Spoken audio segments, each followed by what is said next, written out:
নমস্কার বন্ধুরা, দেখতে পাচ্ছ খুব সুন্দর একটি নিউ ডিজাইন, খুব সুন্দর একটি খাট। তো এটি বক্স খাট খুব ভালোভাবে তৈরি করা হয়েছে। তো মেহগনি কাঠের তৈরি খাটটি এবং ম্যাচিংয়ে কাটা। তো হাতে কাটলেও খুব দেখতে ভালো লাগে। তো ম্যাচিংয়ে কাটা হয়েছে, দেখুন খুবই দেখতে ভালো লাগছে। কিন্তু এর একটাই সমস্যা, যদি কাঠ শুকনো হয় তাহলে ডিজাইনটি খুবই ভালো হয়, এবং যদি কাঠ কাঁচা হয় তাহলে ডিজাইনটি একটু খারাপ হয়। তার কারণ, যদি কাঠ শুকনো থাকে তাহলে ডিজাইন কাটতে গেলে খুব সুন্দরভাবে কাটে এবং ফিনিশিং হয় ভালো, আর কাঁচা থাকলে ভালো ফিনিশিং হয় না, উকড়া উকড়া হয়ে যায়। তো সেহেতু দেখতে পাচ্ছ খুব সুন্দর গ্লেজ হয়েছে। মালটা একটু সাদা কালা পাইল করে এটা পালিশ করা হয়েছে, লাল এবং সাদা পাইল করে।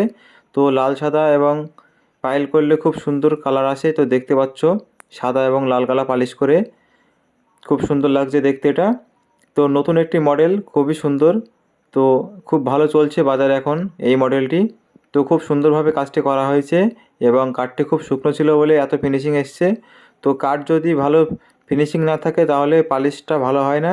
তো আমরা অতটা ভালো পালিশ করতে পারবো না। কাঠ যদি ভালো হয় তাহলে পালিশটা খুব ভালো হয় এবং ঘষতে সুবিধা হয়। এবং আপনারা সব সময় চাইবেন একটু ভালো কাঠ দিয়ে কিছু করতে। তো খুবই সুন্দর একটি বক্স খাট, মাত্র 30,000 টাকা পড়বে।